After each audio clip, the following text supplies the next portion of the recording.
식용유를 가열하면 생기는 하이드록시 노네날은 독극물이며 동맥경화와 뇌졸중, 알츠하이머병 등의 원인 물질이다. 건방증과 치매, 우울증도 식용유가 원인이다. 식용유의 독은 낮은 제조 단가에서 시작된다.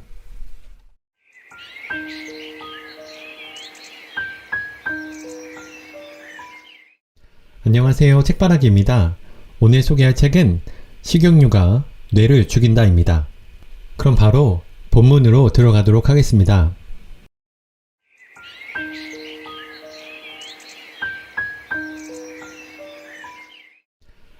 안녕하세요, 책바라기입니다. 오늘 소개할 책은 식용유가 뇌를 죽인다입니다. 이번 시간은 본문을 낭독하기에 앞서서 중요한 목차 먼저 읽어드리고 낭독을 시작하도록 하겠습니다. 식용유의 독은 낮은 제조 단가에서 시작된다. 우리 아이들에게 식용 플라스틱을 먹일 것인가? 과잉 행동장애아와 학습장애아, 정서장애아가 늘고 있다. 성인의 뇌 질병도 식용유가 원인이다. 식용유가 뇌의 세포를 괴사시킨다. 두뇌 건강은 기름이 좌우한다. 알츠하이머병도 식용유가 원인이다. 동맥경화의 주범은 콜레스테롤이 아닌 식용유다. 식용기름만 바꾸어도 우울증은 호전된다. 건방증과 치매도 식용유가 원인이다. 그럼 바로 본문으로 들어가도록 하겠습니다. 내가 식용유는 뇌에 좋지 않습니다 라고 하면 사람들은 놀라움을 감추지 못하는 표정으로 메모를 해가며 열심히 귀 기울인다. 처음에는 편안히 강연을 듣던 사람도 나중에는 그 충격적인 내용에 모두 표정이 심각해진다.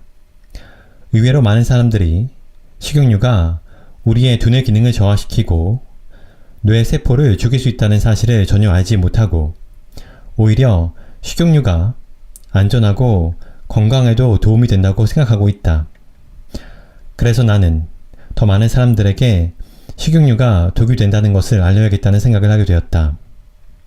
이 책을 통해 많은 사람들이 식용유의 위험성을 깨닫고 보다 건강한 식생활을 하여 건강해지기를 기대한다. 식용유의 독은 낮은 제조 단가에서 시작된다. 시중에 판매되는 식용유는 대부분 콩기름, 옥수수기름, 해바라기 씨유, 홍화씨유 등의 식물유이고 이러한 기름의 매력은 뭐니뭐니 해도 저렴한 가격이다. 그런데 이들 식용유는 리놀레산 함유량이 너무 많다는 결정적인 문제점을 지니고 있다. 식용유가 우리의 두뇌 기능을 저하시키고 세포를 죽일 수 있음에도 많은 사람들은 오히려 식물성 기름이 안전하고 건강에도 도움이 된다고 생각한다. 이는 기름을 제조하는 기업들의 탓이 큰데 이들은 리놀레산이 콜레스테롤을 줄여주고 저칼로리라 다이어트에도 좋다고 홍보하고 있다. 그들의 말을 그대로 믿어야 할까?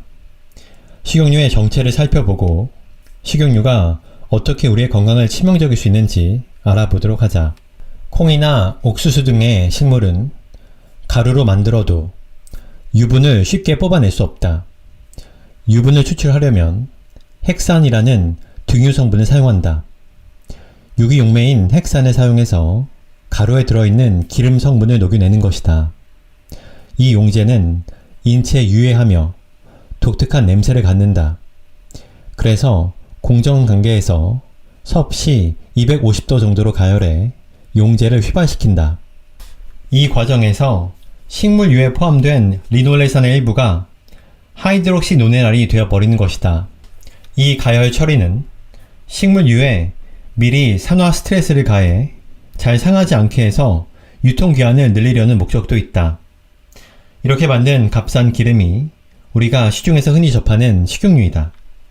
옥탄가가 낮은 저질 휘발유를 사용하면 엔진이 손상되는데 이는 인체도 마찬가지다. 게다가 불순물을 제거하기 위해 유지를 고온에서 정지하는 동안 트랜스 지방산도 발생한다. 뇌를 지키기 위해 가장 중요한 요소가 식생활이며 그 중에서도 특히 신경 써야 하는 것이 기름이다. 일반적으로 생선을 싫어하고 육식을 즐기는 사람은 신경세포막이 부식되기 쉬우며 식용유나 인스턴트 식품을 애용하는 사람은 더 쉽게 부식된다.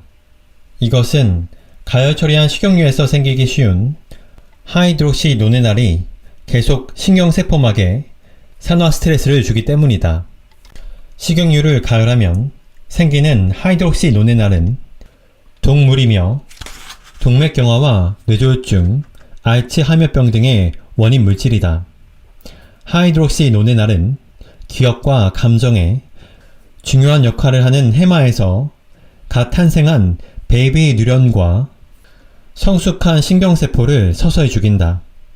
요컨대 식용유에는 처음부터 하이드록시노네날과 트랜스지방산이라는 두 종류의 동물이 들어있다고 해도 과언이 아니다. 식용유를 애용하는 사람은 피부가 쉽게 거칠어지고 아토피나 알레르기에도 잘 걸린다. 피부가 거칠어서 걱정이라면 식용유의 과잉 섭취가 우울증이나 정서장애, 기억장애, 집중력 저하를 부른다는 사실에 관해서도 좀 더 민감하게 반응해야 할 것이다. 또 식품 첨가물이나 염분의 과다 섭취도 직간접적으로 신경세포에 손상을 입히는 원인임을 기억해 두길 바란다. 식용유가 위험하다는 말은 아이들이 즐겨 먹는 과자에 들어있는 마가린과 팻스프레드도 위험하다는 의미다. 유시 함유율이 80% 이상인 것을 마가린, 80% 미만인 것을 팻스프레드라고 부르는데 이 두 가지는 기본적으로 똑같은 물질이다. 그리고 쇼트닝은 마가린에서 물과 첨가물을 빼고 순도를 높여 크림 형태로 만든 것인데 식물성 유지인 점에는 변함이 없다. 또한 트랜스지방산은 쇠고기나 우유, 버터에도 조금 들어있는데 몸속에 들어가면 잘 되사되지 않고 축적된다는 단점이 있다. 플라스틱을 땅에 묻어도 흙 속에서는 영원히 사라지지 않는 것과 마찬가지로 트랜스지방산도 몸속에 계속 남아 세포막을 부식시키고 활성산소를 지나치게 만들어내는 근원이 된다. 트랜스지방산으로 인해 세포막이 부식되면 신경세포는 신호를 캐치하지 못하고 세포막은 포도당을 효율적으로 흡수하지 못하게 된다. 혈액 속에 인슐린이 분비되어도 세포막의 수신 기능이 약해진다.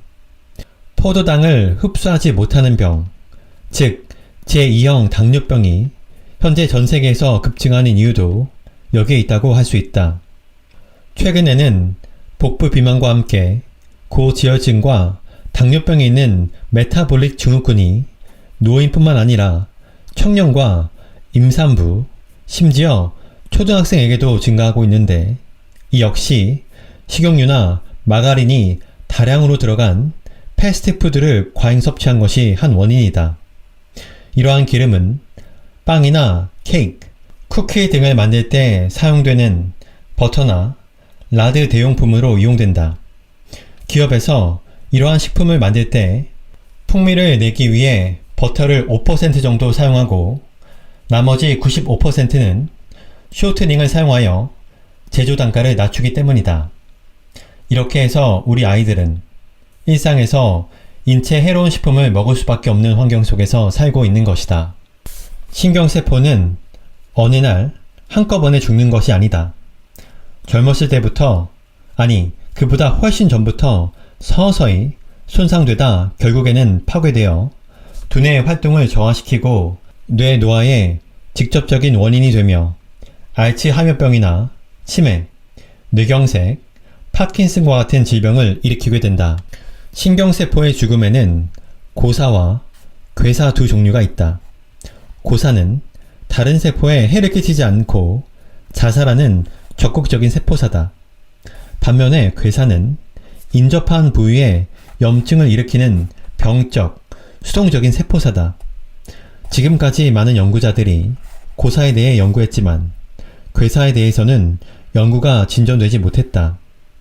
고사는 신경세포가 마치 늦가을에 낙엽지듯이 죽어가는 것이다. 괴사는 조금 달라서 한꺼번에 무너지듯 세포가 사멸한다.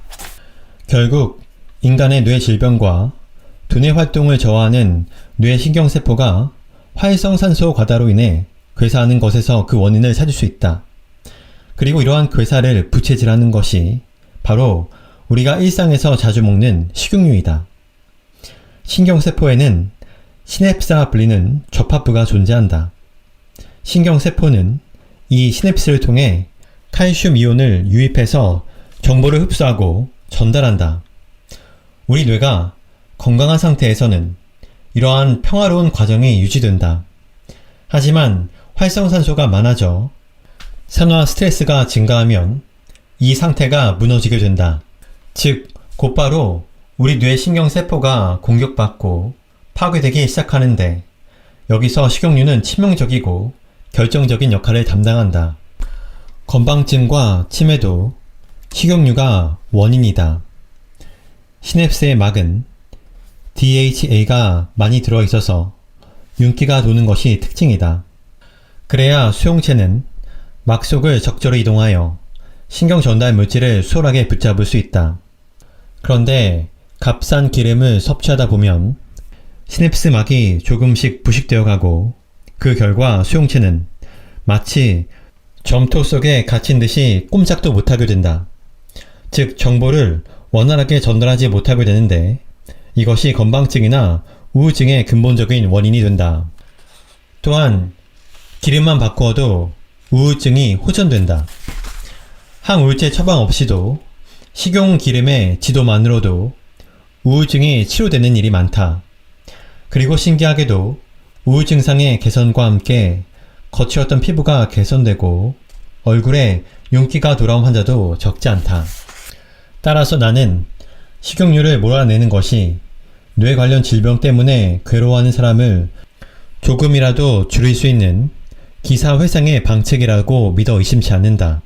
지금까지는 알츠하이머병을 유전적 배경이 있는 극히 일부 환자만 걸리는 특수한 병으로 인식해왔다. 그러나 식용유나 패스트푸드를 거의 매일 접하는 현대인 모두가 알츠하이머병에 노출되어 있다고 봐야 할 것이다. 부디 이 책을 읽고 많은 사람들이 식용유에 대해 경각심을 갖게 되길 바란다.